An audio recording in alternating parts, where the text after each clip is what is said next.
আসসালামু আলাইকুম, welcome to my channel Mukti's lifestyle থেকে আমি মুক্তি। আশা করি দেশে এবং দেশের বাহিরে যে যেখান থেকে আমার আজকের ভিডিওটি দেখতেছেন সবাই আল্লাহর রহমতে বেশ ভালোই আছেন। আমিও আমার পরিবারের সবাইকে নিয়ে আল্লাহর রহমতে আপনাদের দুয়ায় বেশ ভালোই আছি। তো আজকেও আর একটি নতুন ভিডিও শেয়ার করতে আপনাদের সাথে চলে আসলাম।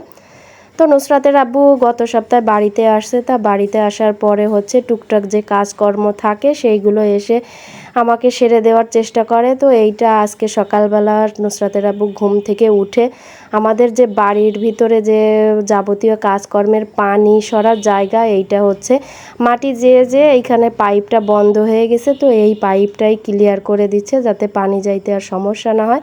তো এখানে কাজ করতে করতে গ্রামের এক কাকা বা শশা নিয়ে বিক্রি করতে যাচ্ছিল, তাই আমাদের সাথে দেখা হয়ে গেছে, কিছু শশা দিয়ে গেল। এদিকে আবার আকাশের দৃশ্যটা দেখে এত ভালো লাগতেছিল, তো আকাশের দৃশ্যটাও কিছুটা ভিডিও করে নিলাম। মানে ছোটোবেলায় আমরা যখন ছবি আর্ট করতাম এরকম সাদা তারপরে ব্লু কালারের রং দিয়ে আকাশটা রং করতাম, তো ছেলেবেলা সেই ছবি আঁকা মনে পড়ে যায়। আকাশের দৃশ্যটাও কিছুটা ভিডিও করলাম। ওদিকে নাজিফাও পরীক্ষা দিয়ে চলে আসছে, তো সকালবেলা সমস্ত কাজকর্ম সেরে নাস্তা করে তারপরে হচ্ছে সরাসরি দুপুরের রান্নাতে চলে আসছি।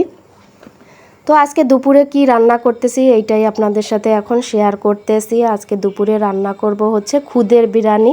মানে নুসরাতের আব্বু বাড়িতে আসলেই আমার হচ্ছে খুদের বিরিয়ানি করা লাগে। আর ঢাকায় বসে মেয়েদের একবার যে খুদের বিরিয়ানি খাইয়েছিলাম, ওরা খেয়ে এত মজা পেয়েছে যে এখন থেকে আমার খুদের বিরিয়ানি করে দেওয়া লাগে। মানে পোলাও দিয়ে রান্না করলে ওরা এতটা তৃপ্তি সহকারে খেতে পারে না, খুদ দিয়ে রান্না করে দিলে যতটা তৃপ্তি সহকারে খায়।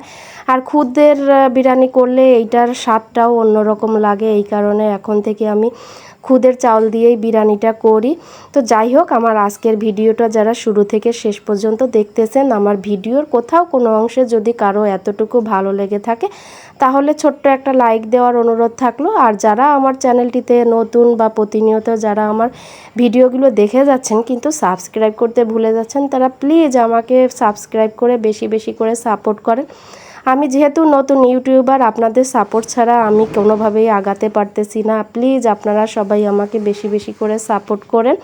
আর আমার ভুল ত্রুটিগুলো হলে আমাকে কমেন্ট করে জানাবেন, কে কোথা থেকে আমার ভিডিওটি দেখতেছেন তাও কমেন্ট করে জানাবেন। তো কথা বলতে বলতে রান্নাবান্নার কাজটা অনেক কমপ্লিট করে ফেলছি। এখন হচ্ছে ঘরের যে যাবতীয় কাজকর্ম আছে সেইগুলো সেরে দুপুরে সরাসরি খাওয়া দাওয়ার জন্য চলে যাব। তো নুসরাত নাজিফা গোসল টোসল করে রেডি হয়ে গেছে, ওদের দুই বোনের খাওয়া হয়ে গেছে। এখন আমি আর নুসরাতের আব্বু খেতে বসছি আর আপনাদের থেকে বিদায় নিয়ে নিচ্ছে। আল্লাহ হাফেজ।